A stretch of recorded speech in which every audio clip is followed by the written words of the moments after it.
my name is Perry and I live in a little cottage in North Wales in the UK. And I class myself as a little bit of an artisan, as you'll probably see. I also have a camper van called Tilly Teacup, which I converted myself and often take you along with me on my journeys. I hope you enjoy my channel. Thanks for watching. What am I going to do? There's going to be lots of little bits on this, as usually is on my vlogs, and I hope you enjoy the fact that it's not just all about one thing. There's lots of different things to look at.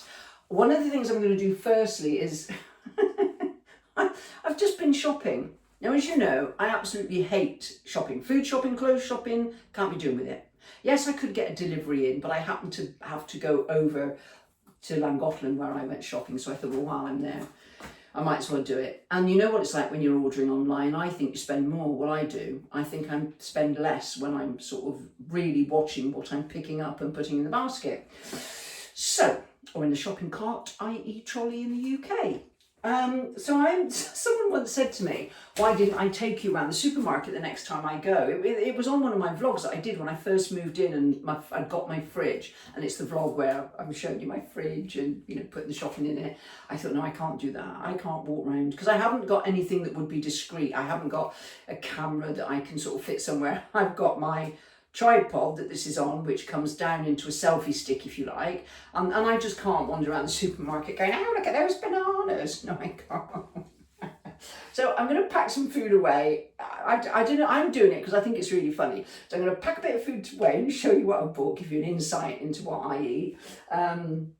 Quite a bit looking at me. That reminds me, I'll tell you what I have done. I've been and bought myself a set of weighing scales, because this old bird is putting on a lot of weight, so I want to know how heavy I am. Well, I don't really want to know, but I should know. So I bought some scales, so that's one of the first things I've got. But tagged along on this vlog, lots of bits and pieces as there usually is, and I hope you enjoy the fact that I don't just concentrate on one thing on the vlog. You know, there's something and then there's something else, etc., etc. After I've done my shopping, packing away, and I finished chatting to you guys, I am going to show you snippets of some weaving. Now, one of my subscribers, which I think is wonderful, I won't say where she is or who she is or anything like that, I'll just say she's not in the UK. She ordered, after she looked at my Facebook page from all my weaving that I'd done, she'd ordered a wrap, so it's about, I think it's about 200 by 70, something like that. I can't remember the measurements. So it wraps around and it comes with a kilt pin so that you can tie it up, or you can wrap it doubly around, you know, for the sort of winter months, I guess. Or you can sit at home with it and snuggle, you know, when the winter comes. And she's ordered one. So it's that one that you're seeing me do. And I just, like I did with the lampshades, I just take you through a bit of the process. I don't show you the whole thing. I just go through certain elements of what the weave entails. Now, it has winged its way to her. I posted it yesterday, and it'll take a few days to get there because, like I said, it's overseas. It's not in the UK. And I can't wait for her to see it. Now, I won't show you the finished product because I want my client to see it, because I know she watches the channel. Hi, you know who you are. Yeah, I know she watches the channel, so I won't put it finished until I know she's received it, and then maybe on the next vlog I'll show you the finished product. So that's what I'm going to put up today. If you're interested, there is also a bit of footage at the end. I'm not sure how long it is, but I'll introduce it when it gets to that part. Now, it is the Horseshoe Pass in North Wales from Llangollen to where I live.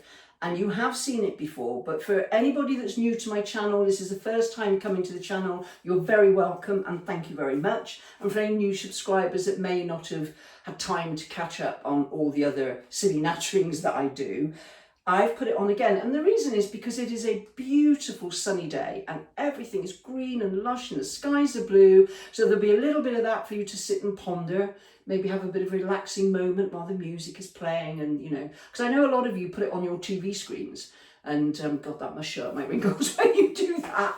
But yeah, so it's on your TV screen. So there's a lovely countryside. And like I said, apologies to those who have seen it before, but not everybody has. So, and as I said, because it was such a beautiful day. Anyway, let's crack on. What have I bought? Well, apart from the scales. So I've got these. I call them gypsophilia. though I know they're pronounced over here as gypsophila, but it's a Greek word, so I say gypsophilia, or angel's breath, I think, baby's breath, whatever you want to call it. And the reason I've bought them is I absolutely love them, but I'm going to go outside and pick some ferns and greenery on the hedgerows and things and put them in with it, and that'll make a nice little display. So I've got that. Let's bring you a little bit. Do you want to come and see what I bought? Right. How bought that? Bananas. I mentioned bananas earlier on. Now I've got to think about bananas. My mum's mum, my grandma, had bad arthritis. I mean, she was sort of like this. She was riddled with it, bless her. And in those days, because she died when I was 10, I mean, it's a long time ago. And in those days, there wasn't really anything for them, you know. Not like now. They've like all medicine, it's advanced. And my mum, all her life, swore by the potassium that you get in bananas. And because I've got that funny little nodule that I've mentioned before, that in the cold weather it really hurts, because it's obviously a bit of arthritis. She kept her arthritis. I mean, again, my mum had it a little bit in her fingers, not much, but she really kept it at bay, and she swore by the bananas. Now, the fact she died of cancer is neither here or there. Bless her heart, I miss her so much. But so I've always got bananas, and I have them with meringues. Yeah, I should make those myself, shouldn't I? But never mind. Meringues and Greek yogurt. It's got to be Greek. What else have I bought? Now it is Aldi, because I went shopping. See, I'd rather shop in Waitrose or Sainsbury's, darling. But my closest big supermarket is Aldi, and they are cheaper, though I don't always like their products, I have to say. But most of it is okay, and I love this chocolate because my thing is dark chocolate. The darker, the better. So she says buying a pair of scales, but I'm allowed to eat that because it's dark chocolate. Right, mushrooms, because I love making mushroom soup, or I'll make like a sauce to put on a meal that I might be making. So I'll do blue cheese and mushrooms. Sauce, what else have I got now? Look at this, this is funny. I suppose those in America will probably think this is really funny because everything is bigger in America. This is salmon fillet, okay? These always make me laugh, and I do buy them. Now, you see the size of that? Yeah, 30% off, look at that. That's going straight in the freezer. That's actually 2. Those that shop in Aldi, or you'll know. So it's split. I mean, I could eat that all in a one. I suppose most people can, but I will open it, split it, and pack it, and it will go in the fridge. Right. Oh, I'll tell you what else I do now. This is grapes, both black and green. I might have said before, I don't know, but I put these in the freezer. Straight in the freezer they'll go, and I eat them directly from the freezer. And when I'm eating them, to me, they taste like ice cream. It's the strangest thing. Maybe try it, see what you think. So they're going to go in the fridge. What else have I got? Anything else that's interesting? No. Oh, there's my yogurt. Now, it is Aldi's own brand, and it says Greek, but it has to say, for me, authentic Greek yogurt. Usually I buy Faye. I remember when I lived over there, you couldn't get it here then, but when I lived over there, that was their big brand, and I think it still is today. In the UK anyway, most of what you see on the shelves is the company called Faye. And just in case anybody, Faye means to eat. Faye is eat. That's what it means. There you go. I always remember my fella's mother was always saying to me, Ella padakimu, Ella korimu, Faye. That means, Ella means like come on, you know. Sometimes you can't really describe it, but you can say Ella though, which means come here. So padakimu, which means my little girl or my little child. I mean, I wasn't a child obviously, but it's a form of endearment, I guess. Faye, eat, Faye. So yeah, Ella padakimu, Faye. So yeah, she was always getting me to eat. And she was quite a large lady herself as well. But yeah, so this, I look at this, and this is now. All it says is specially produced for Aldi, which I don't like them doing that. But the fact that it says authentic Greek yogurt, because normally if I buy a Greek product, I like it to have been imported and have Greek writing on it, so I can read it and I know that it is authentic. But it says authentic on there, so it is. And I have tasted it, and whilst it's not Faye, it's not bad. So that's that. What else? Oh, I'll tell you what else I did buy. So I went to another shop now. Feta cheese, there we go. And it's got the Greek flag on it, Greek mark, Olympus feta cheese, and on the back, it says there, Tiri feta, feta cheese. And because it's got Greek writing on it, I feel confident that it was produced in Greece. Does it say anywhere that it wasn't? Yeah, it does, yeah. And it was distributed by Olympus, the company. So I'm happy buying that. I'm a bit funny about things like that. And I don't know what it's like in other parts of the world, but we're no longer allowed, it's like, I think, champagne in France, I think they started it because people would call anything that was fizzy champagne, and it's not. And you can only call it champagne if it comes from the Champagne region, as you probably all know.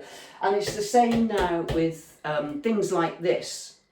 If it's not real, or if it's not from Greece, country of origin, if you like, it has to say Greek style or Italian style. I won't buy anything that's style. I don't care how cheap it is. There you go. But that's just me. Right, everything else is quite boring. I mean, blue cheese, I'm a bloody cheese freak. I eat loads of the stuff. Have I got, oh, what have I bought here? Right, I've got to stop eating bread. I've got to. So I bought some raisins and cranberries because I'm a terrible muncher in the evening. When I'm watching television, that's the worst thing. But I've got some bits more weaving to do, which I can do while I'm watching television, and that stops me coming in the cupboard.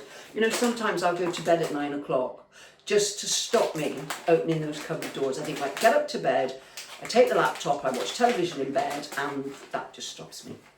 I don't know, it comes to something, isn't it? You got to take yourself off to bed to stop you getting in the cupboards. Yeah, I think that's about it, really. Well, there isn't. There's loads more, but it's all a bit boring, I guess. Yeah, it's a bit boring. So, is there anything? Oh, no, I'll show you this.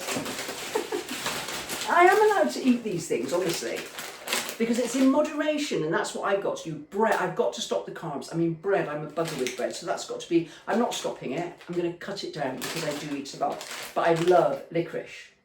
However, my favourite is anything that comes from the Scandinavian countries because it's all salted. And there is a company that I've ordered online, but it's so expensive. But it's just to die for. It really is. So I might be putting a little order of my salted licorice. I mean, they do salted caramel licorice and soft licorice and hard licorice and licorice with stuff inside it. I mean, I just love it. It's amazing. The saltier the better. I remember when I went to Norway a couple of years ago with my friends Gail and Sue. Hi guys. That was the first thing I bought when I found a tourist shop was salted licorice. So that's about it. I'm going to make myself a cup of tea and put all these bits together, load the vlog, and hope that you enjoy. And I hope you didn't find that too boring, but somebody suggested it, so I've done it. Going around the supermarket, no, but showing you things that I've bought, yes. I'll see you later. Bye. I would show you sort of through these stages. So this is the weft. I've got this much to carry on and do.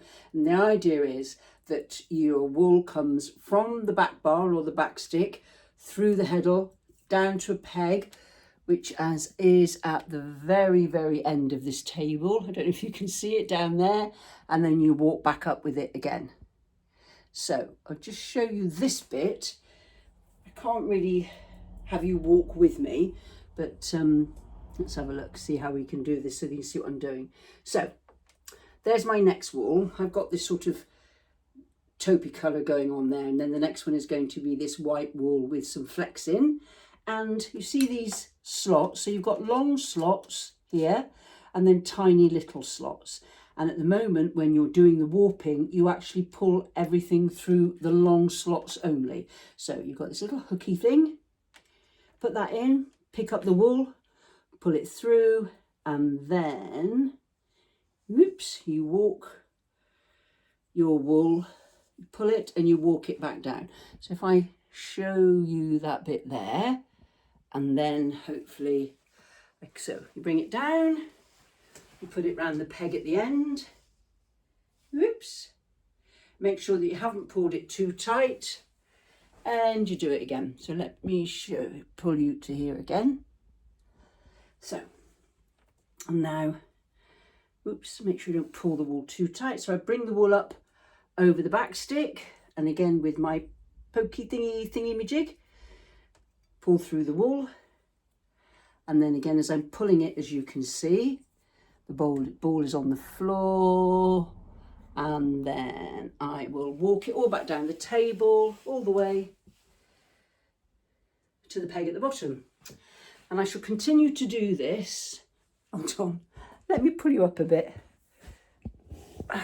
There we go. I'll continue to do this until that heddle is full. And I have finished warping the loom. So there's the colours. And now what I have to do is take it off of the peg at the bottom, and where it's joined, or where it loops around here, that has to be cut in half down there, and I'll tie it to keep it all together. And then using this, we'll roll it all the way onto the back bar. So what will happen is the back stick will be taken over the back bar and will roll and roll and roll. Now, to stop the wool sticking to each other as it rolls round, and I'll show you later on, I put newspaper in it or brown paper, just so that as the wool is rolling onto each other, the fibres and the hairs don't stick. So that's the next thing. And now all the wool is rolled all the way on the back bar.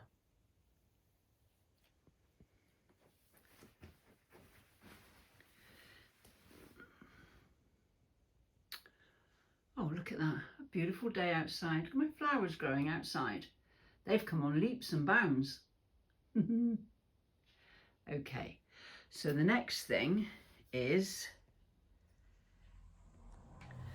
to pull these through the tiny slots there. So what I have to do, and I'll show you in a bit, is you take each slot has two, and one of those stays in the slot and one of them comes out and goes through the little hole, so that when you're weaving you have your up and down, up and down. Do you see what I mean? I'll show you when I've done the process. So you'll have one that will be in the slot and that one that will freely go in the bigger slots, and that makes what's known as the shed. So I always say that, don't I? I've noticed. I've just stopped for a cup of tea. What I was saying just now is I've sort of noticed I always say the word so. If I'm sort of telling you something, I'll go, so I went here, so we do this. I'm going to try really hard not to say it. So I'll be back in a minute. Speak to you later. Bye. Just have this cup of tea. I hope you can see that properly. I think you can. There's the two together. Now what I want to do is bring one of them to take it away from the slot and bring it through to the little hole there. And all you do is you pop that through, you grab the wool from behind and you bring it through. And then you've got one in the little hole and one in the slot. Okay, I'll do that again for you so you can see. Take the next ones. So that's the next two, all in the same slot. Doesn't really matter which one you take, that one or that one. So take it, put through your little hook, grab the wool from behind, and can you see? You bring it through the little hole. And what that gives you, I've already done a few already. Remember I said about the shed? That gives you what's known as, let's grab the right ones, as the shed. So you now have those there that don't really go anywhere, and these go or they go right, as you move them up, they will, you see, they'll go right through. Can't really show it at the moment because it needs to all be done, and I need to create the shed properly and to then start weaving. But you can see, whereas those just all go up and down like that, that one now has a distinct, they don't go anywhere, and they would if they weren't in the way. So yeah, so this is known as creating the shed. I shall carry on and do that. Now, I quite enjoy this bit, I have to say. I don't mind doing this. I find this quite therapeutic. So I carry on and do that and come back to you in a bit. And we're on to the next stage. I've already gone a little bit further ahead because it was, I didn't, you know, if I explained it all, it would be rather boring. And now the warping is all done. I've rolled it onto the bottom bar, which is this bar at the bottom here. So I've rolled it onto that, and I have actually started to weave, and I'm a quarter way through the process. And I thought, let's show you a little bit. Now, remember the heddle that I did the warping through, and I talked to you about making a shed. This is what's known as the shed, okay? And I had all the wool through the actual long slots. And once that was all through, I then had to pick up every other piece of wool, every other thread of wool, and put it through the tiny little holes. So it gave you, and if you look, it gave you, that's through the holes, and you see the ones at the bottom here, that's through the slots. And when, let me pop you back down there. Ooh, sorry about this. When I'm weaving, as you drop this, can you see? There you go. So this is what's known as the upper shed. And by threading slots and holes, when you go down to the lower shed, if you watch the shed, it sort of swaps over. Can you see?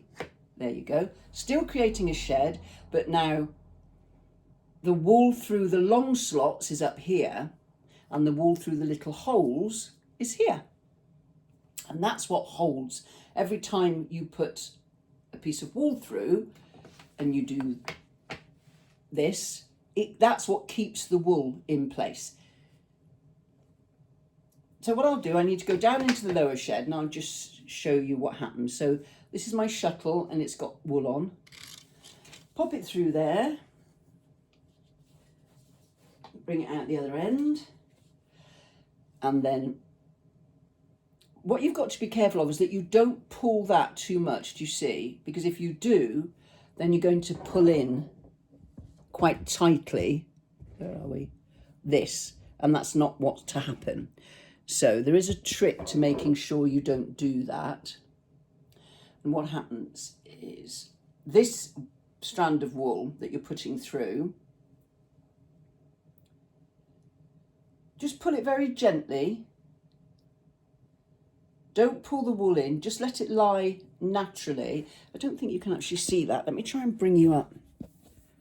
I mean, like I said, I'm no teacher, as you can tell, but this might give you a better idea. There we go. Oops. Right. So if you just let this lie naturally, don't pull it because you see what happens, okay? Let's pull that back. So just let it lie quite naturally. And the idea is if you angle the wool up, then it doesn't tighten it as you bring the heddle down and back up to the upper shed. I'll go through, can you see? Yeah, so I'll pop it through the other way now. Now I'm just doing it really slow. I'm not a fast weaver by any stretch of the imagination anyway. Oops, it's a bit awkward at the moment because of where I've got the camera. I'm trying to show you. There we go. So the same thing, that not having it straight, but having it at an angle like that and leaving it quite loose at the end means that it doesn't, it's going to bring it in a little bit. Of course it is. You can see it's already doing it, but it does it at the same sort of width, as it were. So you angle it like that. So it gives it a little bit of leeway. It's not a straight piece of thread. And then they call it beating it. I call it bashing it. And that's what we do. I hope you enjoyed the weaving. Like I said, I didn't want to go through the whole thing, but at least you got a bit of an idea. This trip you have seen before. Well, maybe some of you have, but it was such a beautiful day. As you can see, the skies are blue, the trees and the greenery are very lush. So I just thought I'd take you along again. This is 8 minutes and 14 seconds long, and that's another 8 minutes and 14 seconds that you won't get back. But do enjoy, and I'll see you next time.